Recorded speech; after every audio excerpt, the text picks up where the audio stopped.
Como sabéis, todas las que estáis aquí, el 7 de noviembre del 2015, con una gran manifestación en Madrid, las mujeres cristalizamos un clamor que desde diversos frentes, de diversas organizaciones, incluso mujeres solas por su cuenta, venían reclamando desde hace años, y es que la violencia machista se considerara una cuestión de Estado.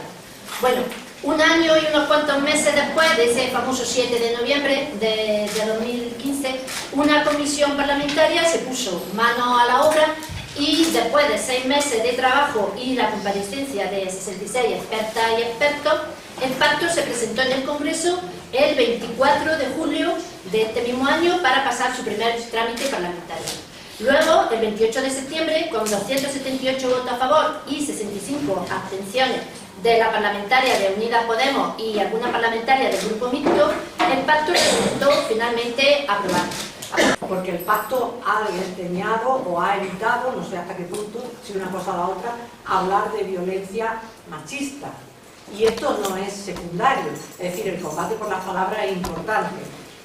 No es secundario porque llamarle violencia de género significa poner el dedo, poner el foco en quien la sufre, pero llamarle violencia machista significa poner el foco en las causas. Y eso, en mi opinión, es un elemento que de alguna manera, ha determinado el desarrollo posterior y el planteamiento inicial y el desarrollo posterior del pacto. Después hay otra razón para este desentendimiento, y es que todo esto a lo que aludía antes la compañera que nos ha presentado, que es la moderadora, que es el que hay un feminismo institucional que es muy visible, que es un feminismo que ha desarticulado y ha desactivado el potencial transformador que tienen los feminismos. Y ese feminismo se ha hecho con un discurso que hace que nos justifiquemos con el asunto de que las mujeres muertas hay que guardarle un minuto de silencio, muertas, no asesinadas, hay que guardarle un minuto de silencio, y que eso de alguna manera pone de manifiesto que el poder está muy interesado por eso. Eso es una puesta en escena, eso es una puesta. Pues porque el Estado es de estructura jerárquica y patriarcal.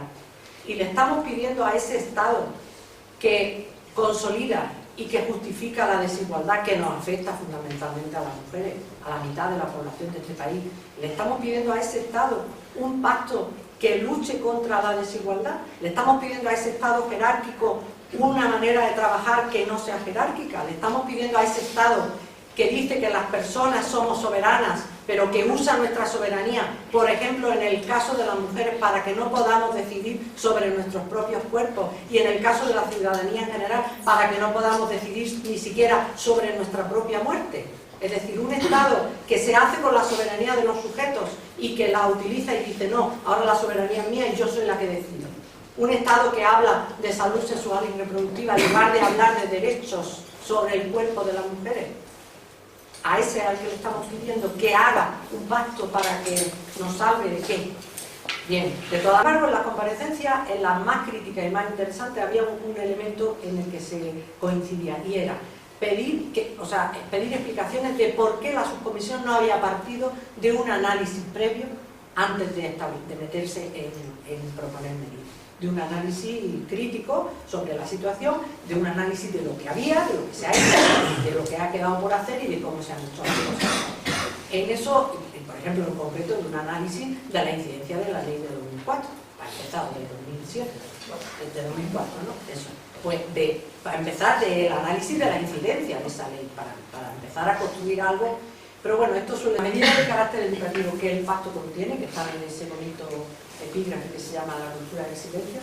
Ni una sola es una medida distinta de las medidas que ya se hacen en el plan. Ni una. Cuando digo ni una, quiero decir ni una. Porque además, como hoy he sido docente, y 2 años de coeducación, como se llama, coordinadora de coeducación, ya no me acordaba cómo se llama. Pues lo sé. Ni una sola medida es original, es decir, están todas tomadas de Andalucía. Pero el problema es cómo ha funcionado y cómo siguen funcionando las medidas esas en Andalucía. En Andalucía llevamos segundo plan, vamos por el segundo plan de igualdad y coeducación, y en UTIA hicimos hace 4 años un análisis de los resultados del primer plan, yendo no solo a los elementos de carácter cuantitativo, que es lo que mide la Junta, que entra en el SENE, que dice cuánto alumnado, cuánto profesorado participa, que por otra parte es obligatorio participar, sino yendo a si los planes estaban sirviendo, los planes y los programas de igualdad estaban sirviendo para cambiar la mentalidad del alumnado, para cambiar la mentalidad de la familia, para trabajar la coeducación también entre el centro escolar con la familia, para realmente formar al profesorado, para convertir los espacios educativos en espacios educadores también, no que la coeducación sea solo coexistencia, etcétera, etcétera. El resultado al que llegamos en ese análisis, por resumirlo, digo el que hicimos en UTED, que pueden ustedes ver en la página web, fue que el alumnado salía con 16 años de los centros, con 17 de los centros educativos, más machista que había entrado.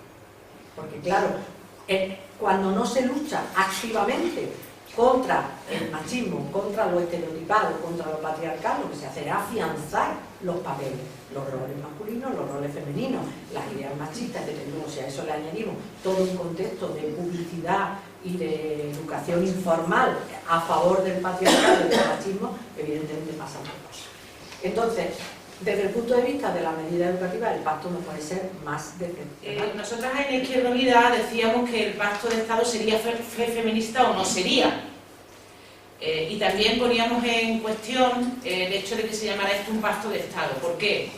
Pues porque, para empezar, aunque ha habido rondas de contacto, aquí no estaban los parlamentos, ni los gobiernos autonómicos, y también son Estados.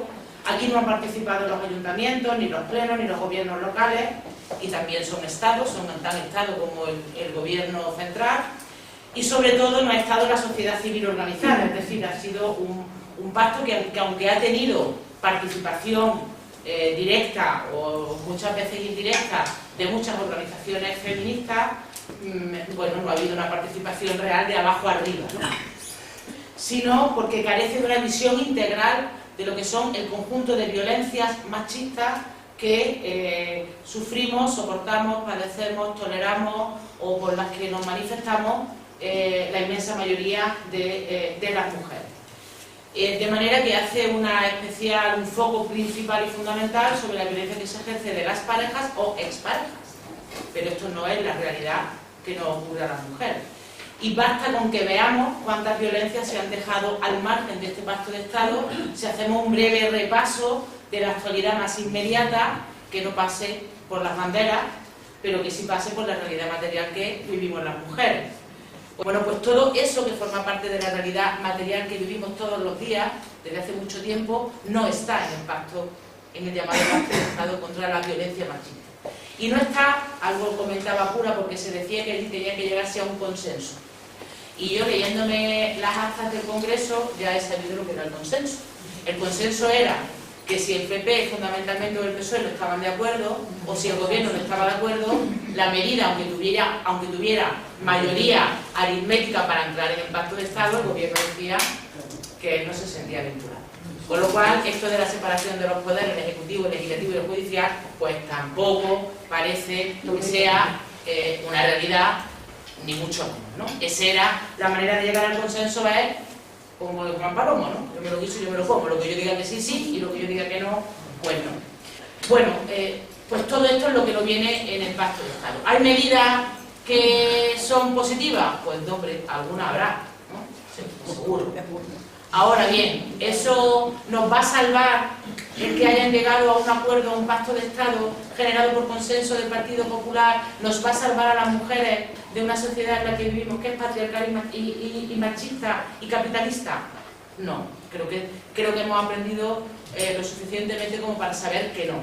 Luego lo que nos queda, que es la esperanza, no solamente de las mujeres que estamos aquí, sino de todas las mujeres, es pues continuar en la lucha. Y tenemos dos objetivos fundamentales, que es saber si podemos tomar la calle las mujeres y poner la política en la tierra de la realidad y no de la bandera y las cosas o las agencias del medicamento, que ahora parece que son muy importantes, que es el día 25 de noviembre tomar las calles desde el feminismo y queriendo superar una sociedad que nos mercantiliza, como es la sociedad y el modo de producción capitalista, y el 8 de marzo hacia una huelga general de las mujeres, donde volvamos otra vez, como el año pasado, a tomar las calles y a plantear que, bueno, que nos vamos a organizar, que no nos vamos a callar y que vamos a seguir exigiendo y peleando por cambiar una sociedad como la que tenemos, que asesina a las mujeres, que discrimina a las mujeres y que nos convierte en una mercancía, y que queremos otro modelo de sociedad y otro modelo de Estado que cuente con nosotras, desde luego, como lo que somos, seres humanos con derechos como cualquier otro ser humano, y que los queremos que desde el grupo parlamentario, desde Unidas Podemos y la parte que nos toca ECO, Izquierda Unida y Podemos y en Marea y en Cómo Podemos, ahí todo ese batiburrillo que tenemos en el Congreso, yo puedo asegurar que nos hemos dejado la piel y hemos trabajado, y sobre todo las compañeras, las diputadas, se han dejado la piel y es increíble. También me gustaría comentaros que, a pesar de todo lo patriarcal que es la política dentro de nuestra subcomisión de la subcomisión, porque realmente aquello era como una subcomisión de la subcomisión por la cantidad de grupos políticos que estamos ahí, ha sido todo muy diferente a lo que es la política en general, porque se han vivido cuidados, se ha vivido sororidad, se ha vivido respeto, y me parece que todo eso es todo lo contrario de lo que estamos acostumbradas a ver habitualmente en los medios, en el Congreso, en el Pleno, en cualquier sitio. La abstención ha sido algo que se ha comentado mucho en los medios de comunicación, pero realmente lo que se hizo fue en la subcomisión, se votó a favor, el siguiente paso fue la comisión, y de la comisión fue al plenario, fue al Congreso. Desde el grupo parlamentario se hizo lo que sería una enmienda a la totalidad, pero aquí en este caso son votos particulares, para que eso pudiera seguir adelante y se aprobaran, de hecho, votos particulares en el Pleno, en el Congreso, que no se aprobaron anteriormente. De hecho, solo se aprobó uno, que estaba por unanimidad, si tú dime qué parece, ¿eh? Y luego otras 5 medidas del grupo parlamentario. Dentro de todo esto, yo no sé si decir que estamos contentas o estamos tristes. Evidentemente, contentas no es la palabra, y tristes tampoco, porque, como os he dicho antes, nos hemos dejado la piel. Hay cuestiones que para nosotras son muy importantes, y una de ellas es el artículo 1 de la ley de 2004, la Ley Integral de Violencia de Género, y es que resulta que esto, quitando las medidas que están más en la nebulosa, que son medidas que afectan a los medios de comunicación, por ejemplo, al deporte, o incluso se ha metido directamente un plan de igualdad para Radio Televisión Española, y eso sería a través del grupo parlamentario, lo tengo que decir, y hemos dicho que tenían que ser muy responsables porque es la televisión de todas. Entonces tienen que predicar con el ejemplo, y no podemos estar viendo cuestiones como Sostre por ahí, que por fin hemos conseguido que se vaya ese programa que no aportaba absolutamente nada, excepto machistas y misóginos, a la televisión, y eso es algo que puede ver cualquiera. Y claro, el problema es que solo está en el ámbito de la pareja y la expareja, pero es que resulta que esto, ¿qué hace? Pues que haya como mujeres de primera y mujeres de segunda, porque dependiendo de si tú tienes pareja o no tienes pareja, se te van a aplicar unas determinadas medidas u otras. Y esto, evidentemente, es algo que tenemos que salir del concepto de violencia de género, y quizá deberíamos meter en violencias patriarcales, violencias machistas. No sabemos exactamente cuál sería la mejor denominación, pero está claro que violencia de género se queda corto, porque la sociedad ahora mismo está muy por encima de lo que ha salido del Congreso. Entonces, yo creo que a ninguno va a extrañar si digo que aquí faltan muchos actores y sobre todo muchas actrices que no hemos podido estar ahí, porque ese es nuestro pacto de Estado. El contenido del pacto, sí, correcto, ¿vale? Salió de venga, vamos a ver qué podemos hacer para no vetarnos unos a otros. Decía la compañera, ¿el tema de vientres de alquiler? Pues sí, Ciudadanos vetó el tema de los vientres de alquiler. Y ya sabemos que tienen un proyecto de ley presentado en el Congreso, evidentemente. Entonces era en el momento que se iba a generar un poco de discusión por un sitio o por otro, no. Por eso es un pacto de mínimos también, que lo habréis escuchado muchísimas veces. Para poder implementar un montón de medidas se necesita dinero, pero es que resulta que no hay dinero. Y aquí estamos más pendientes de banderas que de asesinatos a mujeres. Oiga usted, seguramente si fueran otras personas a las que asesinaran, a lo mejor, si fueran cualquier político, y no quiero por supuesto con esto decir nada contraproducente, pero si fueran personas que para ellos tienen mucho más peso, pues seguramente hubieran implementado muchas más medidas de las que han hecho con nosotras. Al fin y al cabo solo somos mujeres, que importamos. Si no hacemos nada, solo trabajamos el doble, cobramos menos, estamos de un sitio para otro, estamos para todo el mundo. ¿Qué pasa? Si somos generosas, no somos violentas, ellos lo tienen todo. La desigualdad que vivimos en la sociedad entre mujeres y hombres está claro que es la base de toda la violencia machista. Entonces, si no hacemos un plan de Estado que esté encaminado justamente a erradicar eso, ¿cómo vamos a poder llegar a la punta del iceberg? Que ya sabemos que hemos visto todas, ¿no? El dibujito este del iceberg, de que hay 3/4 partes por debajo del agua y una parte por encima. Luego, no se contemplan medidas que lleven a despatriarcalizar realmente la justicia. Y aquí tengo un dato que a mí particularmente me llama la atención, y es que o desoyen las voces de las víctimas, o supervivientes, depende del momento en el que lo miremos, o se sobresee el 40% de las denuncias por violencia de género. Esto me parece que es bastante importante. Yo normalmente las comparecencias se han hecho en función de quién o dentro del grupo parlamentario se ha decidido que vaya. Y entonces yo puedo decir que dentro del grupo parlamentario de Unidas Podemos, pues lo que se ha intentado es escuchar un poco todas las partes para poder llegar ahí a algo, a unas medidas que estuvieran ahí, que se pudieran implementar. Y luego el tema de las medidas también, eso es algo que ha costado horas y horas y horas y horas de decidir, hablar, ver cómo se podía, ver cómo no se podía, ver cuál iba a ser también la reacción dentro de la subcomisión una vez que llegara a debate, ver cómo iba a seguir a la comisión. Y yo no puedo decir, lo único que si queréis pues eso, hablar es por preguntar alguna cosa de la parte interna que os pueda responder, y yo creo que por mi parte, para dejar paso lo más gratificante de esa parte es que yo creo que el movimiento feminista no nos castiga por ello, sino todo lo contrario. Me incluso me han dicho, ¿por qué no hay votado en contra? O ¿por qué tal? O sea, no te dan no, un no, ¿por qué no estás en ese pacto? Pues no estamos en ese pacto porque ese pacto no va a cambiar nada. Eso seguro. Entonces, respecto a una de las cosas que se repite mucho de víctimas de primera y de segunda, me parece un ejemplo muy claro de eso el caso de los Sanfermines. Que por qué, por ejemplo, esa víctima está en Zaragoza, siendo juzgada. Está ahora mismo en un hotel o en casa de alguien que conozca, sola, sin su familia, sin su red de apoyo, durante estas 2 semanas. ¿Por qué? Pues porque por foro o por competencia de los juzgados, como no es una víctima, no ha sido violada por su pareja, no tiene derecho a que la competencia la tenga el juzgado de su domicilio. Entonces eso es víctima de segunda. Luego, respecto del presupuesto, pues igual, lo que decía el otro día, llevan 2 meses, no hay ninguna medida todavía activada, y además es genial porque tú vas al Congreso e instas a los municipios a que hagan cosas contra la violencia machista. Pero luego vas a un municipio y presentan una moción en la que instan al gobierno a que haga cosas contra la violencia machista. Y tú vas a los dos y te dices, pues están quedando con nosotros, ¿no? ¿O cómo va este juego? Porque luego realmente nadie, donde puede, no lo hacen, ¿no? Y luego las ausencias.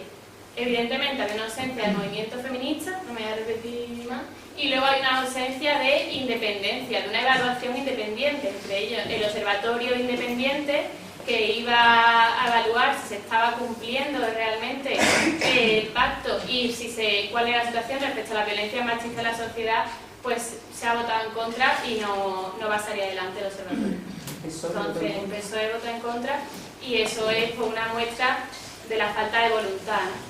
Es que no podemos seguir hacia adelante si no valoramos lo que ha funcionado. Gracias a usted ya tenemos la evaluación de la parte educativa, pero todo lo demás. Y bueno, yo sobre todo creo que el pacto de Estado carece de tres esenciales. Uno, para mí, la educación, porque evidentemente la educación va a ser la herramienta que va a luchar contra esas violencias machistas y, como hemos dicho, no es los asesinatos, que eso es el último punto, sino las causas de la misma. O sea, si no se cambia el modelo educativo, no va a cambiar la sociedad. Por otra, el segundo es que los hombres, yo sé que eso no, todo el mundo no, pero es verdad que en el pacto no hay una inclusión de los hombres. Me alegra mucho que haya hombres hoy en la sala, pero los hombres en el pacto de Estado no están invitados. O sea, no hay ninguna medida preventiva o de sensibilización de los niños, de los hombres en el pacto.